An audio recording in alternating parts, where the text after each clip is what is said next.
Welcome to Book Time with Ryan. I am Ryan, and today I'll be comparing the 1995 The Lost World by Michael Crichton, the book, to Steven Spielberg's 1997 Jurassic Park The Lost World, the movie. I finished the book a few days ago, I think. I've done a review, so check that out. I also did a review of Jurassic Park when I read that. I read it, it was in the same book. It was actually a two-book binding of Jurassic Park and The Lost World. So you can take a look at my review of Jurassic Park if you want. You don't have to. It's a free country. If you're in a free country, if you're watching this from a free country, it's a free country. I did a review or a comparison of the movie Jurassic Park and the book. I went back and I watched that before I watched The Lost World. And I found something out that I didn't know earlier. And, well, I guess I did know it at some point, but I just didn't remember it. During my comparison, my review between the book and the movie of Jurassic Park, I said that Ian Malcolm died. But he didn't. Now, I didn't know that because there were a number of characters who died in the book but survived in the movie and actually arrived for The Lost World. And there were some characters who existed in only one or the other. And that's going to be true with The Lost World too. But one of the very important characters, probably the most important character that survived Jurassic Park, who I thought had died, is Ian Malcolm. So I am going to go through different characters. I'm going to base, because the book was first, I'm going to base the characters I'm talking about on the book and just tell you if they existed in the movie and if they were alive or dead. The thing is, there are a lot of characters in The Lost World, the movie, who do not exist in the book. We'll get to that. So, from the book, we have first Ian Malcolm. Ian Malcolm is really the main character of The Lost World. He's also the main character of the book, The Lost World, and the movie. He was a less major character in Jurassic Park. I mentioned that. But he's definitely the main one here. And as I said, I thought he died in Jurassic Park, but he actually survived, which is interesting. So he made it out of a Costa Rican hospital, and everything in the book led us to believe, Jurassic Park led us to believe that Ian Malcolm was dead. But he was not. He is on the lecturing circuit.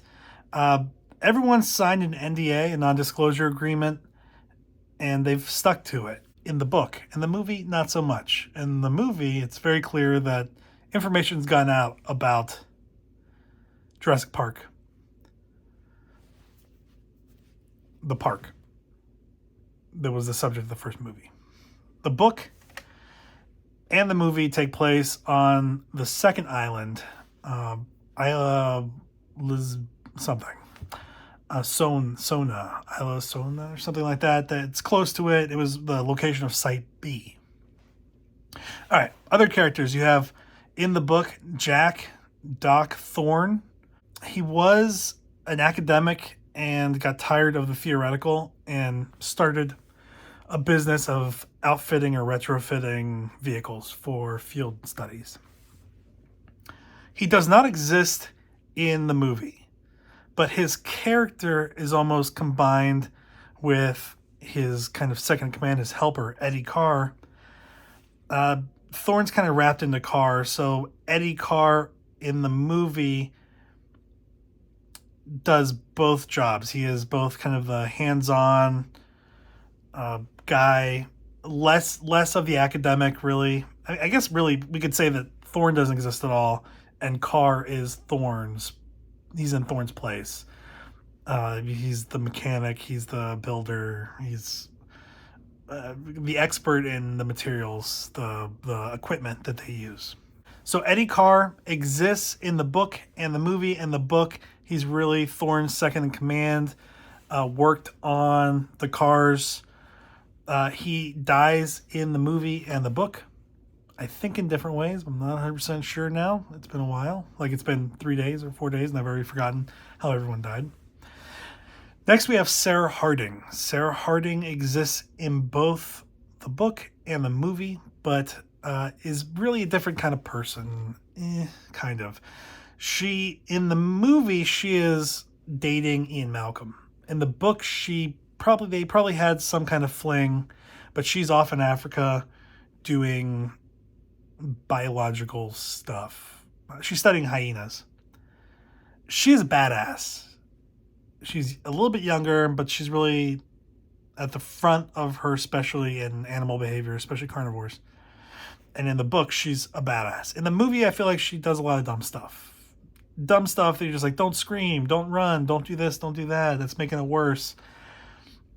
In the book, she was definitely a very important, powerful character. Then we have Kelly Curtis and Arby. That's RB, the letters, but he goes by RB Benton. Kelly and Arby are students. I think probably middle school students. They're both brainies. They're really smart, and they stow away in the trailers that go to the island. They are involved with this other character who is kind of taking them under his wing to use to work on this project, which I'll explain. Kelly and Arby both survive in the book and are important. They're not liabilities as kids on this trip. In the movie, they don't exist really as they are presented in the book. Kelly and Arby are really there's only one kid on the trip, and it's Kelly, but it's Kelly Malcolm or Kelly Malcolm. It's Malcolm's daughter with his ex Miss Malcolm. So she's not nearly as helpful in the movie as she was in the book. One, she's not a brainy. She's a gymnast that got cut from her team. She has some, I don't say daddy issues because I don't actually know what that means. She's got issues with her dad Ian because he's just not there all the time, and it doesn't sound like her mom's that great either. But she also hides in the trailer and pops out too. So they both groups of kids, two kids and the other one kid, they both hide away, but they're different kids. One kid, Ian's daughter, is in the movie. She doesn't exist in the book. Instead, in the book, it's two kids that are middle schoolers that are just learning about science and math and computer stuff, and they want to be involved.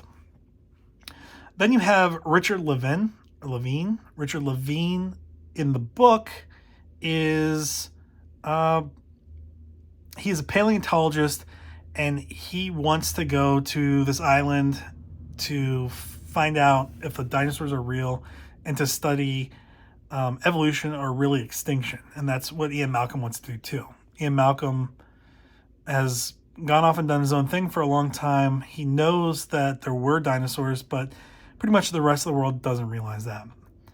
And Richard Levine wants to go down and prove that. He goes down first, kind of like in the movie. Sarah Harding's already down there. In the book, it's Richard Levine that goes down and gets in trouble. Although when they go down, Sarah in the movie, they're not in trouble yet. In the book, Richard Levine's guide dies. He gets eaten pretty quickly. So one other thing, I figured out, I was watching my review of the book and the movie for Jurassic Park, and I figured out that Sarah Harding, the vet in Jurassic Park, Dr. Harding, must be Sarah Harding's dad, because he was a vet in the movie, but a minor one. You didn't really know who he was. In the book, he was more important, and it was Dr. Harding. He was a vet that was at the San Diego Zoo, and I think Sarah Harding is his daughter, and which is interesting because there's a moment where Ian Malcolm's like, your dad was a vet? And it's kind of like, you may have known her dad, but you're dating her. You know what? That's why. That's why. He had an interest in her, but it was a brief fling in the book. So he wouldn't have known that her dad was at Jurassic Park and worked on the dinosaurs. But you think that her dad probably would have told Sarah.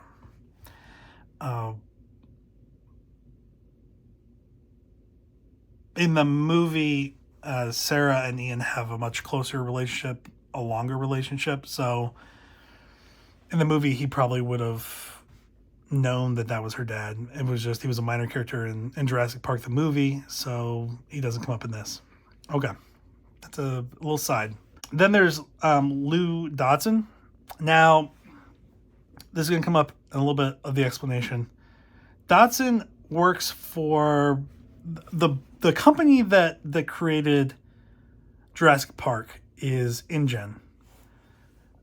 And InGen Bioengineering. Their competitor is Biosyn. Lewis Dodson, is the guy who at the beginning of the movie, and he's also in the book, but he's more important in the book. Not super important, but he's more prevalent in the book. At the beginning of, well, I guess it's not the beginning, when Newman, aka Dennis Nedry, is getting the shaving cream can to store the embryos in, he's meeting somebody who he thinks looks like a spy or whatever. That's Lewis Dodson. And he only has, in the movie, he's only there for that second when Nedry's like, Dodson, we got Dodson here. That's really his only presence in any of the movies. In the book, Biosyn's still in existence. And Lewis Dodson still wants to get some of their stuff. So he suspects there's a Site B. He's trying to find out what information they get about InGen, which has gone bankrupt. And he will show up at the end of this book more. Then there's also a Howard King who works for Dodson at Biosyn. And then George Basilton, who is kind of like a face, like a naturalist face that people would recognize. Those are the characters. Those three guys, Dodson, King, Basilton, they die in the book. None of those guys, the two kids, Levine, or the three guys I just mentioned, Dodson, King, or Basilton, show up in the movie, The Lost World. They don't exist in The Lost World. Things are different in the movie than the book, the situation they're in. In the movie, InGen still works, and it's teetering on insolvency. It's teetering on bankruptcy, but John Hammond is still alive. He died in the book, but he's alive in the movie, and he is sending a small team that's going to be Ian Malcolm, Eddie Carr, Sarah Harding, and this guy named Nick. He's sending them down to try to get pictures of the dinosaurs so they can create some kind of protection over this island. That's in the movie. In the book, John Hammond's dead. InGen is bankrupt. They've liquidated everything, and there's just this island that was a Site B, a privately owned island that no one really knew about. And the locals avoid it. There's only one way to get in. Well, two ways. You can either pick the right time of day and go through some caves and end up on the interior through these caves that are along the beach and flood, or you can fly in. It's like an extinct volcano, and the inside part of the bowl or whatever is where all these dinosaurs are, but you really can't see from the outside. It's inaccessible other than those two ways, so people haven't really gotten in. You have two different reasons for people to be there. Ian Malcolm and Richard Levine are there in the book because they want to study a group of animals that have really been extinct for 65 million years. They want to be there to see what behaviors they exhibit and if that gives any kind of indication of why they became extinct. In the movie, InGen still exists, and this is really an attempt to protect the dinosaurs from John Hammond's nephew, who doesn't exist in the book, who just took control through a board vote of InGen, and he's going to try to go get the dinosaurs, but we don't know that. So in the book, you have this small group, along with the two kids, that go, and they're in a Ford Explorer and a two-piece trailer that's reinforced to be more durable. You kind of have that in the book or in the movie, but there's more cars. There's a couple more cars. I think they're, what are they, like Mercedes or something? You have that group, and they're there trying to find this out. And while this is going on, Lewis Dotson, who's been spying on them, realizes like something's going on at this island. So he sneaks on through on a boat with two other guys, King and Bezzelton. They run into Sarah Harding, and she almost dies, and he would have let her die. She falls in the water, but she makes it. So on this island, you have the group with Ian Malcolm, which is how many people? 1, 2, 3, 4, 5, 6, 7. And you have the group with Lewis Dotson later, and that's 3 people. And that's it. Dotson's there to try to take some eggs. That's what he figures out. Like, oh my gosh, dinosaurs are real. Let's get some eggs and go back and we can use these things. In the movie, it's InGen that's showing up, which is bankrupt in the book. And they are going to take dinosaurs. And they're going to take the dinosaurs back to the mainland, San Diego, and they're going to have a zoo with dinosaurs as the attraction. So in the movie, you see the small group that Ian Malcolm's with, and then you see this huge, almost like army of InGen employees come in. Everyone in that group in the movie does not exist in the book. There's not a big group. It's 3 people, completely unrelated to InGen. InGen doesn't exist. That's one of the major differences. The other huge difference is in the movie, eventually they take one of the T-Rexes and they take him back, and he runs around San Diego. That never happens in the book. There is no going back to the mainland with dinosaurs at all. They basically just try to get out of there alive. There are more deaths. Eddie dies. I think Eddie's the only one in their group that dies besides Levine.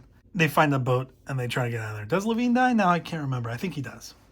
The book ends with them getting in a boat and trying to get away. In the movie, there's this whole other add-on.